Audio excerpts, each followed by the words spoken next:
Hello दोस्तों, स्वागत है आपका आपके अपने चैनल बोर्ड टेस्ट में।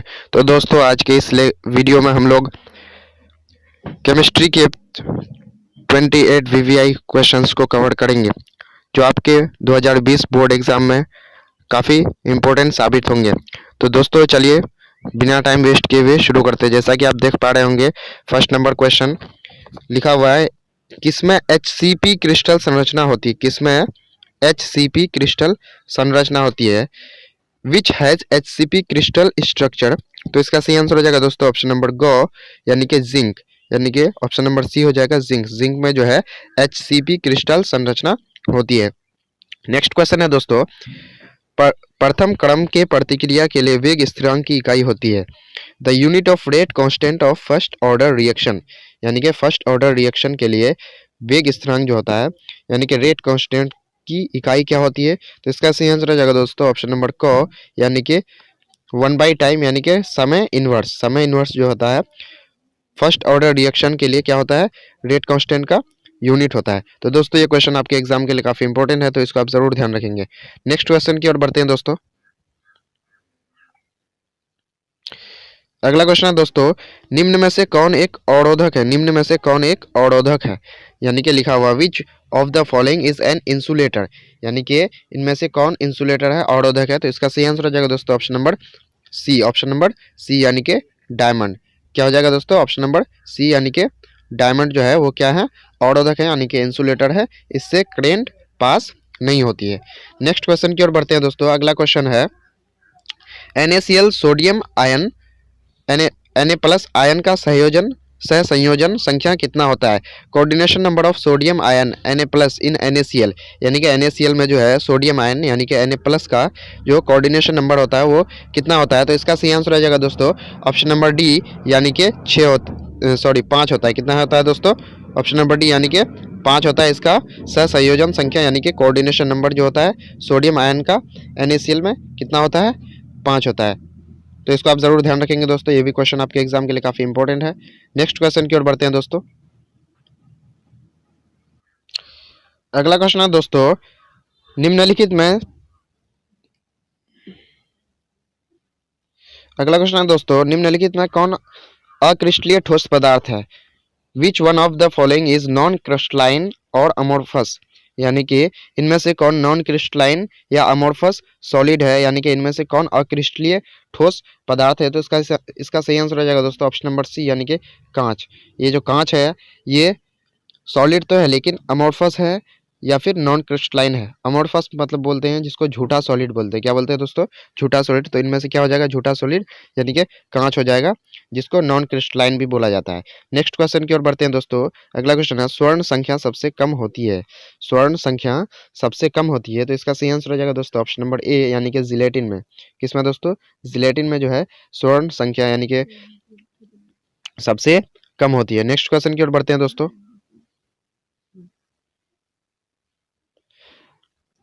अगला क्वेश्चन है, यानी कि वही क्वेश्चन जो था गोल्ड नंबर, यानी कि स्वर्ण संख्या को गोल्ड नंबर बोलते हैं। Is minimum in case of, यानी कि किस केस में गोल्ड नंबर मिनिमम होती है? किस में? तो जिलेटिन, यानी कि जिलेटिन में क्या होती है?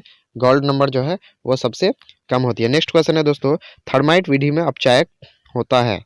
In the thermite process the reducing agent is, यानी कि थर्माइट प्रोसेस में अपचायक के रूप में कौन काम करता है? तो इसका सही आंसर हो जाएगा दोस्तों ऑप्शन नंबर डी, यानी कि एल्यूमिनियम। एल्यूमिनियम जो है थर्माइट प्रोसेस में किसके रूप में काम करता है? अपचायक, यानी कि रिड्यूसिंग एजेंट के रूप में काम करता है। नेक्स्ट क्वेश्चन की ओर बढ़ते हैं दोस्तों। अगला क्वेश्चन है,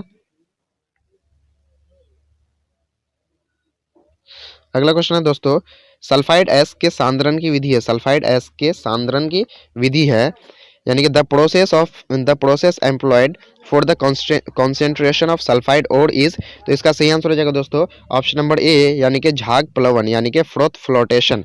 झाग प्लवन, और जिसको हिंदी में झाग प्लवन बोलते हैं और इंग्लिश में बोलते हैं फ्रोथ फ्लोटेशन, यानी कि सल्फाइड एस के सांद्रण की विधि क्या हो जाएगी? Froth flotation. तो इसको भी आप जरूर ध्यान रखेंगे दोस्तों, ये भी क्वेश्चन आपके एग्जाम के लिए काफी इंपॉर्टेंट है।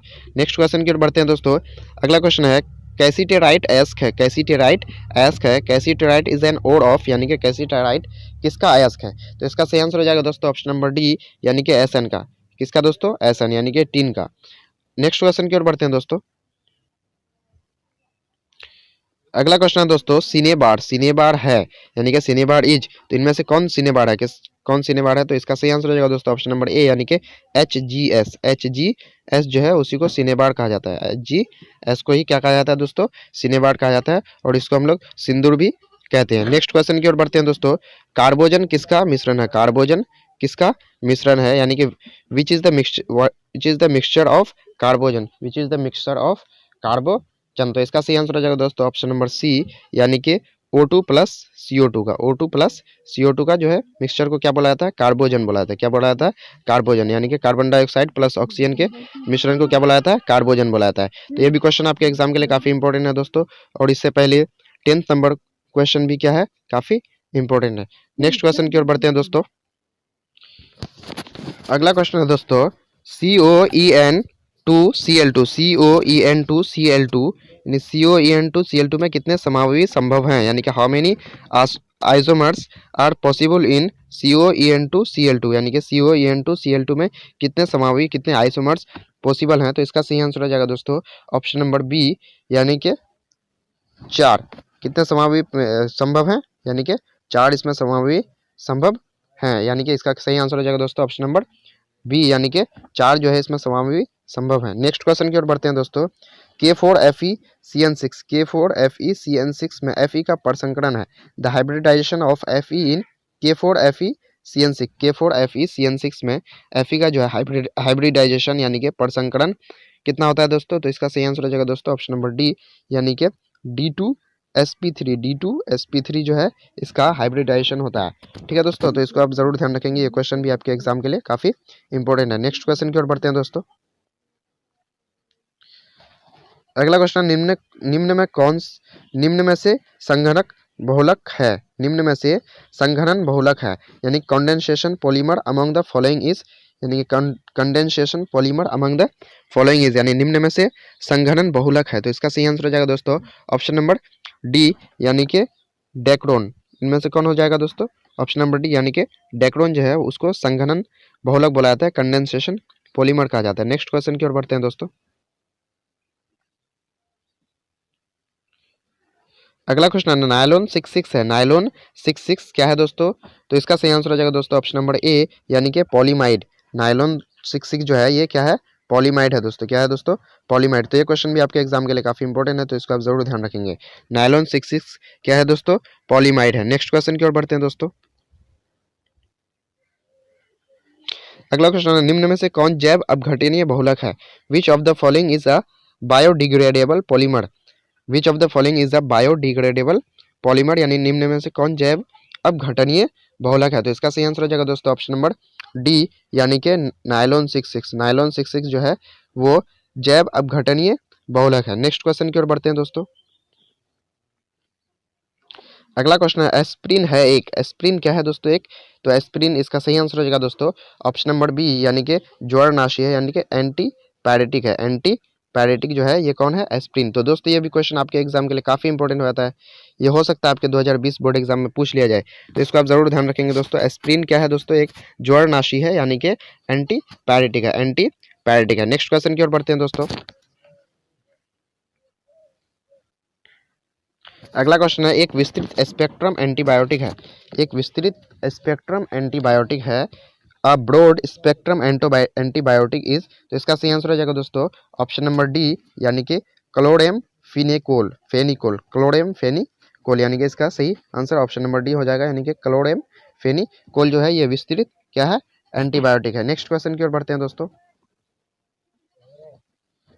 अगला क्वेश्चन है, कौन सी पृष्ठीय परिघटना नहीं है, which of the following is not a surface phenomenon, which of the following is not a surface phenomenon, कौन सी पृष्ठीय घटना नहीं है, तो इसका सही आंसर हो जाएगा दोस्तों ऑप्शन नंबर डी यानी कि वैद्युत अपघटन प्रक्रिया। इलेक्ट्रोलाइसिस प्रोसेस जो है, इलेक्ट्रोलाइसिस प्रोसेस जो है वो सरफेस फेनोमेनन नहीं है, यानी कि पृष्ठीय घटना नहीं है। नेक्स्ट क्वेश्चन की ओर बढ़ते हैं दोस्तों। अगला क्वेश्चन है, निम्न में से कौन सा आयोडोफॉर्म परीक्षण नहीं देता है, निम्न में से कौन सा आयोडोफॉर्म परीक्षण नहीं देता है, which of the following will not give iodoform test, which of the following will not give iodoform test, यानी कि निम्न में से कौन आयोडोफॉर्म परीक्षण नहीं देता है? तो इसका सही आंसर हो जाएगा दोस्तों ऑप्शन नंबर ए, यानी कि इथेनॉल। इथेनॉल जो है ये आयोडोफॉर्म परीक्षण नहीं देता है, यानी कि आयोडोफॉर्म टेस्ट नहीं देता है इथेनॉल। नेक्स्ट क्वेश्चन की ओर बढ़ते हैं दोस्तों।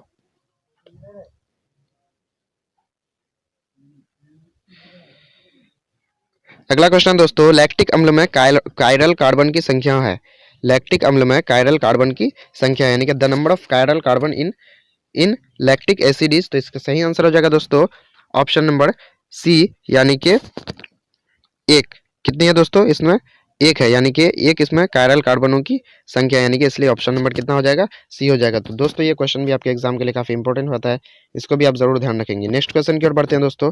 आगे है काप्रोलैक्टम किसका मोनोमर है? काप्रोलैक्टम किसका मोनोमर है? काप्रोलैक्टम इज द मोनोमर ऑफ, यानी कि काप्रोलैक्टर जो है वो किसका मोनोमर है? तो इसका सही आंसर हो जाएगा दोस्तों ऑप्शन नंबर ए, यानी कि नायलॉन 6 का। नायलॉन 6 का, ओनली नायलॉन 6 का है दोस्तों, नायलॉन 6 का नहीं है, तो इसलिए ध्यान रखेंगे नायलॉन 6 का जो है मोनोमर कौन है? काप्रोलैक्टम है। तो इसको आप जरूर ध्यान रखेंगे दोस्तों, ये हो सकता है आपके एग्जाम में पूछ लिया जाए। नेक्स्ट क्वेश्चन की ओर बढ़ते हैं दोस्तों। अगला क्वेश्चन है विटामिन B12 में होता है, विटामिन B12 में होता है, तो इसका सही आंसर हो जाएगा दोस्तों ऑप्शन नंबर बी, यानी कि कोबाल्ट। ऑप्शन नंबर बी, यानी कि कोबाल्ट। ऑप्शन नंबर बी, यानी कि कोबाल्ट 3, ठीक है, कोबाल्ट 3। तो इसको आप जरूर ध्यान रखेंगे दोस्तों, ये आपके एग्जाम के लिए काफी इंपॉर्टेंट क्वेश्चन हो जाता है, तो इसको आप जरूर ध्यान रखेंगे। विटामिन B12 में क्या होता है, क्या पाया जाता है दोस्तों? तो कोबाल्ट पाया जाता है, ठीक है दोस्तों। नेक्स्ट क्वेश्चन की ओर बढ़ते हैं।